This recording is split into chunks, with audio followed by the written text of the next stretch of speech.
এই যে আমরা দেখছি যে ভোটের মাঠের অনেকগুলো পক্ষ এবং ভোট তো একটা বিশাল কর্মযজ্ঞ। আপনার কাছে সহজে একটা প্রশ্ন করতে চাই যে আসলে ভোটারদের আশা আকাঙ্ক্ষার প্রতিফলন কি সেটা বোঝার জন্যই তো নির্বাচন, কিন্তু এই নির্বাচনের মধ্যে এই যে এতগুলো পক্ষের মধ্যে আসলে কোন পক্ষটা সবচেয়ে শক্তিশালী?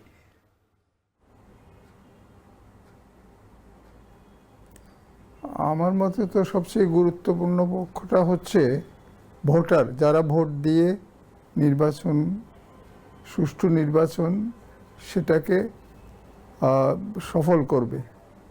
আর যারা মাঠে নিজেদের প্রার্থিতা নিয়ে থাকবেন তারা অন্য একটি পক্ষ।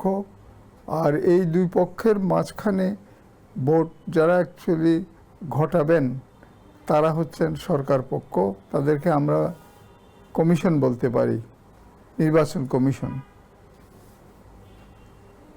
স্যার, এর মধ্যে যেটি আমরা দেখছি যে এই অনেকগুলো পক্ষ মিলেই একটা নির্বাচন।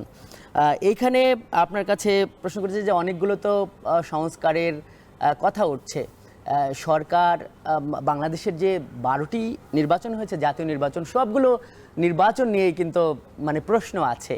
এর মধ্যে তত্ত্বাবধায়ক সরকারের অধীনে যেগুলো হয়েছে সেগুলো বলা যায় যে অপেক্ষাকৃত কম বিতর্কমুক্ত। আমরা তো এই যে গণঅভ্যুত্থানের পর মানুষের আশা আকাঙ্ক্ষা একটি ভালো নির্বাচন, আইন সংস্কারের কথা উঠছে, নানান ধরনের আরও সংস্কার পক্ষগুলো কাজ করছে। কি মনে হয় একটা ভালো ভোটের জন্য আসলে সবচেয়ে গুরুত্বপূর্ণ কি?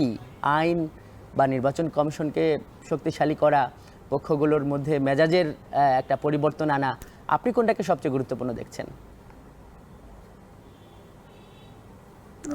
আমি মনে করছি আসলে যারা ভোট দেবেন তারা আস্থায় নেওয়া হলো কিনা, তাদেরকে আস্থায় নেওয়া হওয়ার মানে হচ্ছে যে ভোট যারা সংগঠন করাবেন, অর্থাৎ ভোটের মাঠ তৈরি করা, ভোটে যারা নিজেদেরকে প্রার্থিতা জাহির করবেন তারা প্রার্থী হিসেবে নিজেদেরকে ঠিকঠাক মতো ভোটারের কাছে উপস্থাপন করা, এবং যারা ভোট আসলে ব্যবস্থাটা করেন কমিশন, সেই কমিশন এদের ভোট নেওয়ার জন্য প্রস্তুতি রাখা।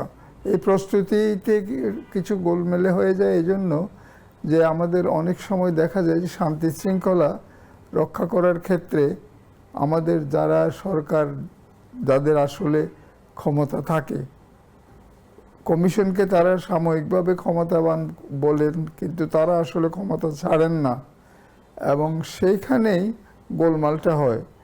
এখন যদি এখানে যে বিষয়টা, যে আমরা যেটা আইন দেখি নির্বাচনকালীন সময়ে নির্বাচন কমিশনের বলা যায় যে নির্দেশ মতো নির্বাহী বিভাগগুলো কাজ করবে, সহযোগিতা করবে, আইন তো এমনই।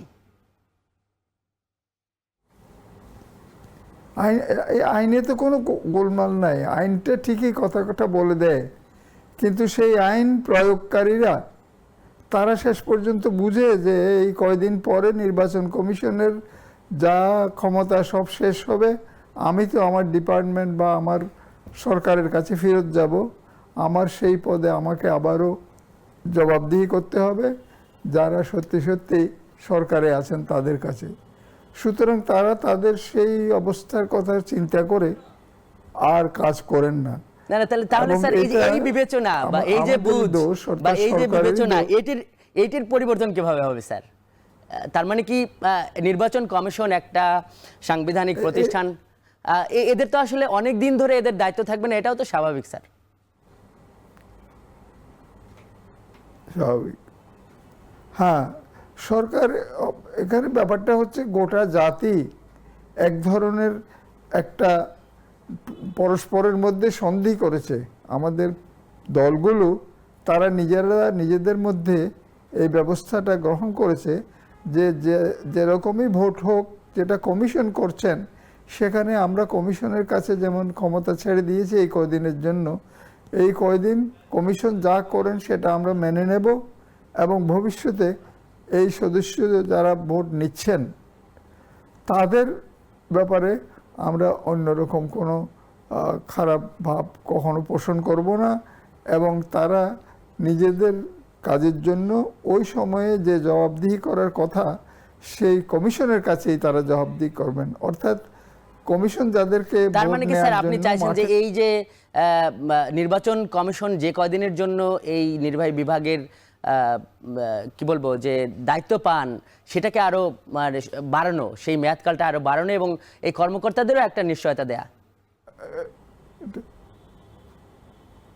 হ্যাঁ, কর্মকর্তাদের নিশ্চয়তা দেওয়া এবং কমিশন সত্যিকার অর্থে স্বাধীন কিনা সেটা আমরা যারা ভোটার আমরাও বুঝতে পারবো, মাঠে বোঝা যাবে। যদি স্যার আমরা আমরা দেখি- আমরা আমরা আবার আপনার কাছে আসবো স্যার। কয়েকদিন আগে আপনি সংখ্যানুপাতিক নির্বাচন ব্যবস্থা নিয়ে কথা বলেছেন, সুজনও কথা বলেছে। আমরা এই সংখ্যানুপাতিক নির্বাচন ব্যবস্থা কি এবং কেন, এই প্রশ্নের উত্তর জানবো।